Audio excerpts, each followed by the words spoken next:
Hello Virgo friends, I'm Annie Botticelli and welcome to my very detailed Virgo April 2026 astrology horoscope forecast. There are drastic life changes happening for Virgo now. You may have already been feeling this over the past couple of months. April is another time of massive change.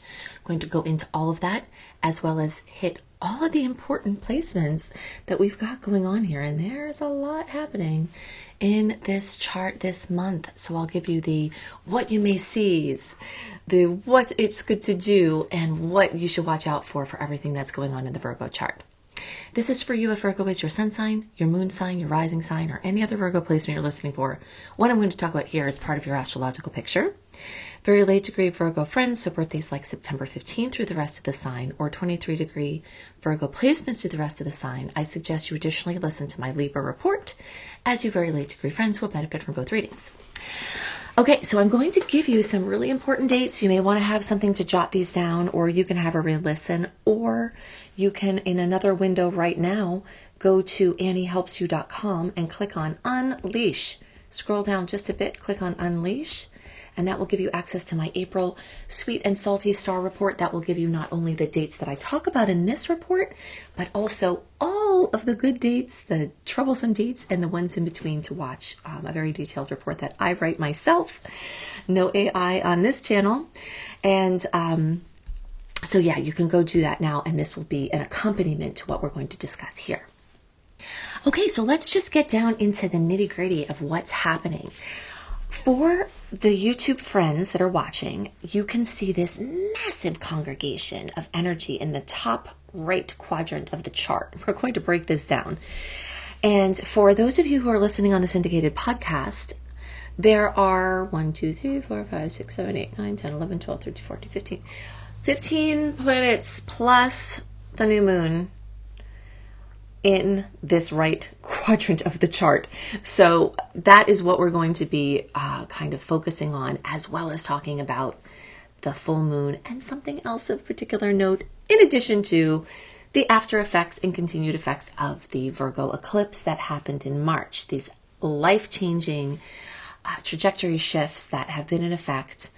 Virgo's really been in the hot seat since the end of 2024 when that Virgo Pisces eclipse cycle started, and you're still in process every 6 months, things coming to a head, until the early part of 2027 when this eclipse transformation will be complete. So, you're in a process here.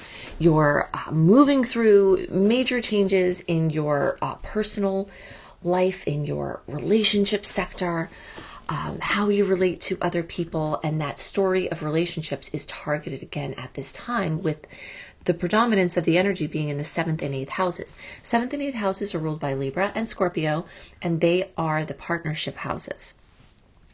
Now, it happens to be that in the Virgo chart, it's the Pisces planets transiting that accentuate the 7th house of the Virgo chart, and it's the Aries planets that accentuate the 8th house Scorpio house.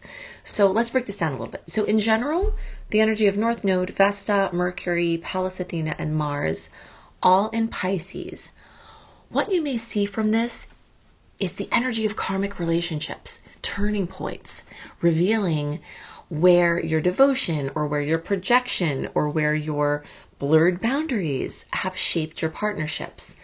This is a very important time of blasting through disillusionment, idealism, and still holding on to that romantic vision that Virgos have in their relationship space, while also adding a good dose of realism and practical solutions. Now, when I say practical, some of these practical solutions may be ethereally gifted. Intuition, synchronicity is massively, massively powerful at this time. The universe is speaking through symbols. The universe is speaking through things that may be less obvious to someone who's not looking. But if you're alert for these signs, an animal messenger shows up. Someone says something, or a song comes on when you're thinking of something, or a truck passes with a thing on the side of the truck saying it's time to move, or whatever else. These are the kind of messengers that are showing up, and your relationship space is going to be very rich with these synchronicities. meeting people, seeing people you haven't seen in a while, having someone on your mind and they're thinking of you too. Interactions with other people are your golden moments in this period of time, and the trouble and the triumph are going to come from this space. Something that's great to do with all of this energy here is to clarify agreements. Now, let me start out by giving you the first set of really important dates. April 10th through June 12th is probably the most important set of dates that you need to know for this whole year even, because this is the time when the personal planets are free from retrogrades and shadow periods. So Venus, Mercury, Mars, no mischief there whatsoever. That's rare. It's in this time period. Not only that, for April and a little smidge of May, we actually have even all the outer planets going direct. So this is one of the few touch points that are really epic for the tides going out. This is my analogy that I like to use, and I reference where we are at in that tidal flow every month. So April 10th through June 12th, the tides are going out. And April in particular, especially April 10th through the rest of the month, a little bit into May, the tides are exceptionally going out. So what does that mean? When you put a boat afloat on tides going out, it goes farther and wider. So the things that you want to travel far, wide for a long period of time, these are your magic moments. These are where some of your drastic life changes may be getting in, pushed in, or that you may be making decisions along these lines. The other times of the year, we always have some mischief, or we do have some mischief from the personal planet retrogrades, which make the path ahead harder to see, makes the future planning more difficult, makes you have to focus on a lot of squeaky wheels around you, where you have to momentarily forget your bigger long-term things and deal with what's right in front of you. But this month, as the month progresses, we've got this amazing energy. And as the month progresses, we also have this movement from Pisces placements, which are romantic and idealistic and poetic and, reclusive and introspective and reflective, into this blasting, boisterous, ebullient Aries energy. And we do have some of the energy from the start of the month. But as the month progresses, the sun is already there from the beginning. Mars will get there. Mercury will get there. Pallas Athena will get there. And you can see not only as the month progresses are we getting free of those retrograde, blocks and obstacles and confusions, we're also breaking out of this kind of amorphous, blurry, chaotic web of spiraling energy that Virgo has, and moving into a cardinal energy of Aries, where we're ready to blast forward in a very big way. So anything from big to small, purchases, appointments. This is also an amazing time for making appointments and setting appointments, because you don't have the mischief of the miscommunications that you have with retrogrades. Purchases, big sales, big contracts, big agreements, weddings. If you have your wedding and engagement at this time, oh my gosh, you have all of these extra blessings. So I'm very excited for you. And this is a typical wedding season. So that's really exciting for you all. Okay, so some other things that you can do with this 7th house energy before it progresses here into the 8th house is to clarify these agreements, as we talked about, to consciously choose reciprocity. So the 7th house is all about give and take. Sometimes it gets out of balance. Virgo definitely gets out of balance with what it gives compared to what it receives. It is this sort of Mother Teresa, saintly energy that is very much in service. And so you may become aware at the drastic imbalance in your energy field. It's not spiritual to be out of balance. And this is one of your big things to remember this month. Okay, I'm going to say it again. It's not spiritual to be out of balance. And if we give and we don't receive, we're not keeping the balance. We're not pulling heaven onto earth into our form. We're not able to sustain efforts that have a drastic energy imbalance. Everything can be put back to the energetic understanding. If you put out more than you're taking in, you will waste away into nothing. And then you won't be able to do anything for anyone anymore. Okay, so this is a big realization. This month is amazing for leaning on people. It's amazing for finding the perfect help. It's amazing for getting clear with the agreements you have with the people who are helping you or who you are helping. It's awesome for client agreements and offerings and progress and meetings. Really, really wonderful time. The energy of compassion is also very strong here. So possibly adding some understanding into arguments or places of discord that have been present. With Mars here, we know things are getting a little bit assertive, we can say. Mars is also the god of war. There could also be arguments and issues that are coming up from this, all of this movement. But any way that you can try to understand the person's side, even if you don't agree with it, adding that compassion may be the ingredient that helps you to get to the solution where you can get the perfect mediation to move forward in this, whatever it is that you're working with. Okay, so some things to watch out for with all of this Pisces energy. Every sign, every placement, every house, every planet has a range spectrum of manifestation from lowest to highest with a lot of middle ground in the gray area in between. Okay, so we don't really know how this energy will manifest. Pisces energy, like all the other energies, are not clearly good or bad. They have all of this spectrum. So the things to watch out for with an abundance of Pisces energy, though, for the lower end of the spectrum is martyrdom, yourself or other people's. Passive conflict where you're not actually dealing with it and avoiding things. The avoidance time is going to pass as the month progresses, and it will be time for real solutions and greeting things head on. Bonding, fantasy, we'll call it fantasy-based bonding, okay? So Pisces rules the fantastical and the fantasy realm. So if there's something that's not going to work in your relationship space, this may be the time to call it out. And I would like to share an example from my life a while ago that reminds me of this, that can help to drive it home. I quit drinking a very long time ago. Genetically, our family can't handle it. I tried to be like everybody else to be able to drink. I finally figured out I actually can't be, and that helped me to stop. But a few years in, I sort of renegotiated and thought, oh, I've done all of this therapy. Maybe now I can drink without it being awful. And during that time, I met somebody and started a relationship with them, and they drank heavily. And at some point early in, I said, okay, listen, I actually can't drink. Where we met up in this place is not a place that I can sustain. And I understand if this is what you're doing, but that kind of like awareness that you met in this place, and Pisces does actually rule addictions and alcohol and that place where kind of things get blurry into worlds. So there's a lot of addictive energy here as well.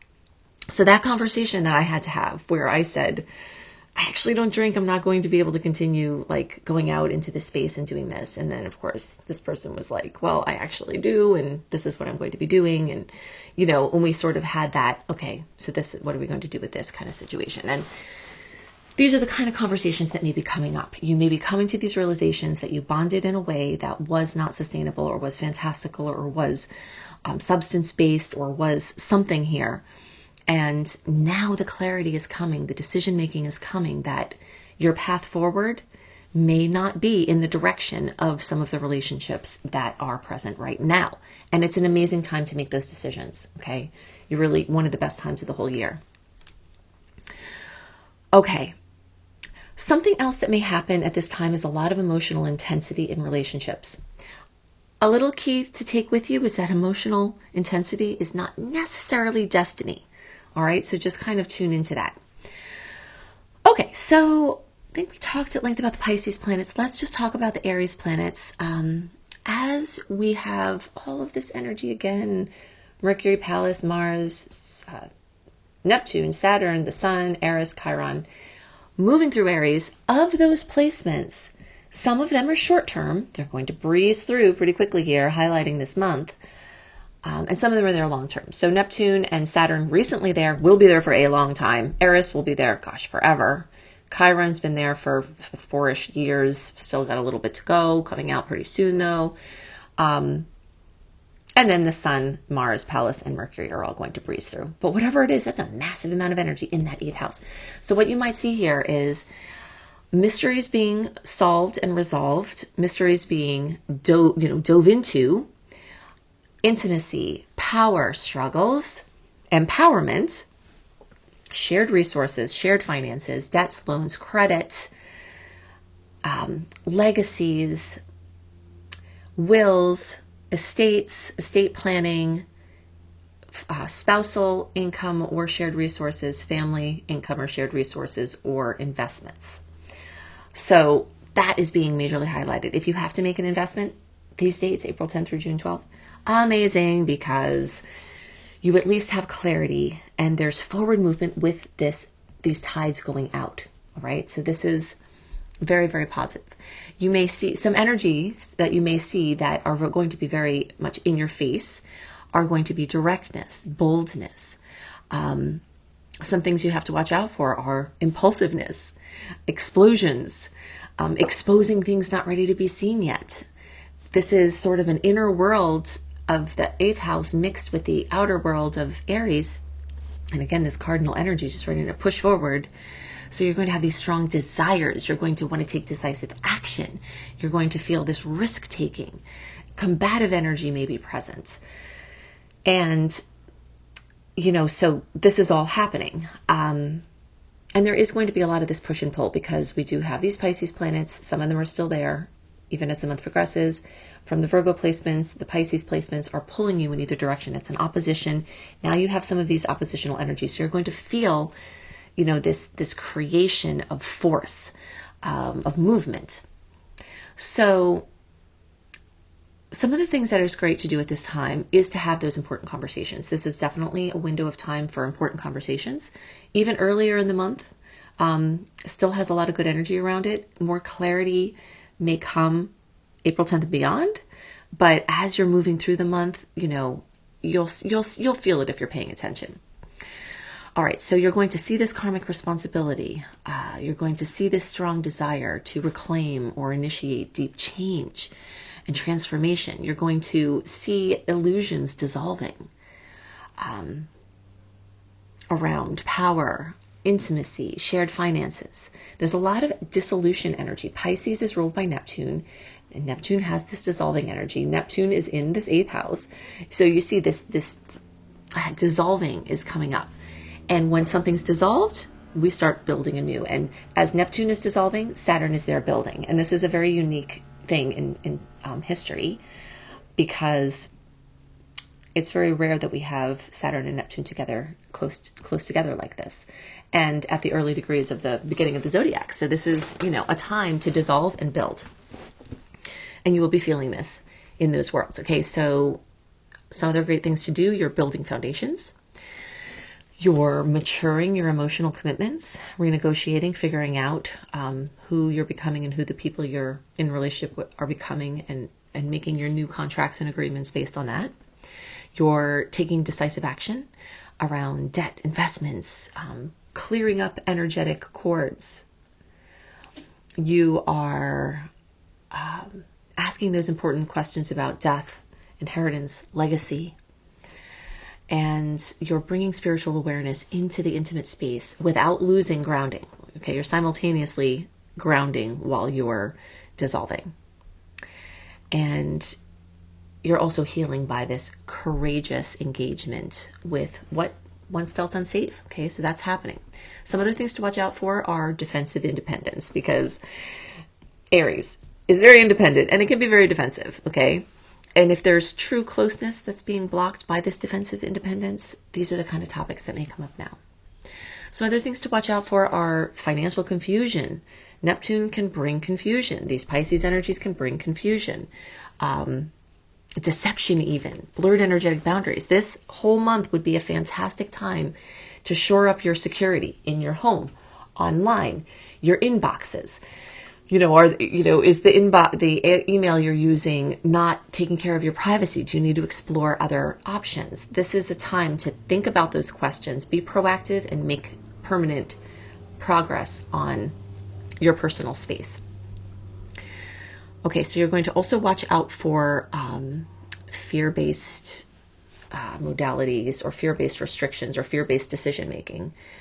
And that's going to be very, very important. And you're also going to watch out for the drastic risk-taking without any sort of reason. If you're risk-taking because you're angsty and mad, that's not going to probably have the great outcome that risk-taking because you have all this Pisces energy happening and you had an intuitive hit and you're making a decision out of faith and not fear. Those kind of things are going to be better supported at this time. Okay, so I'll give you another couple of dates here. February 1st. Oh, sorry, February. Goodness, where am I? April. April 1st, we've got that full moon at 12 degrees of Libra. That's a money moon for Virgos. That's in your money house. Something financial coming to fruition, completion. Of course, you already have all of this money energy with the 8th house, but the 2nd house is your earned income, your money that you have to kind of manage. So something's happening here. Maybe you make some money. Maybe your business has a little boost. Maybe you start a business. This energy is, or you're getting your ducks in a row for starting a business, or something's culminated from what you've already put in motion. Now, in the days around April 17th, we've got almost 28-degree Aries new moon in the mix of this 8th house. So all of it is just kind of adding to this with new beginnings. That is kind of the kickoff of the new astrological year, even though technically the new astrological year was March 21st, because the new moon in Aries is like the kickoff party for the astrological new year. So the zesty new year party is getting started now. And even though we have our calendar new year in January, this may feel even more like a new year where you're ready for kind of clean slates and pressing forward. Something else that is a longer term transit that may be bringing drastic changes for Virgo is the fact that you have the planet Uranus, the bringer of changes, sometimes sudden changes, on the midheaven of this, of the whole house chart. Okay. Now, what that means is that, every Virgo placement is affected by the whole house chart. So all of you are having some sort of energy of revitalization in your work and home, possibly jostling upsets in your work and home, possibly drastic changes in your work and home and housing, possibly involving your parents. Mom and dad energy is very strong here. So some surprising things may be going on for better or worse. And you're heralding in a time of more instability in those places. But if you can reframe the instability as revitalization and excitement and a chance to get out of your hobbit hole, as earth signs tend to get in, then you can, make the most of this. I'll be talking about this more over time because this is a long-term transit. And even, so for the whole house chart, all Virgos are feeling this. For the Placidus chart, those of you who are earlier in the sign, so like August born friends, you'll be feeling this more. And for the eclipse energies, the ones that are really targeted even more for those intense drastic changes have been in the middle of the chart. So like the very end of August through the first week of September. But those of you later, it doesn't mean you're not going to be feeling the drastic changes. It just means there's extra sort of conscious energy around like things being pushed out into the consciousness of having to be dealt with at this time. It may be a little bit more active for the first 2/3 of the sign. Okay, so I've given you dates. I've given you all kinds of information. Definitely go to AnnieHelpsYou.com, click on Unleash to grab that free April star report with all of my sweet and salty dates and so much more. If you want to know what the outer planets are doing in your personal chart, go to AnnieBClarity.com, Annie the letter B, Clarity.com. And if you want to learn astrology, either to help yourself, your family, your friends, or to do it professionally, go to my course, beastropro.com, beastropro.com to see my astrology certification course. All of the content was made by me. There's no AI in the content of anything that I make publicly or in my VIP community or in my course. It's all me, and there is something much more effective to get to your goals when dealing with a human. So if you're interested in doing that, go to beastropro.com, beastropro.com. I hope you have a wonderful month, and I'll see you next month. Bye.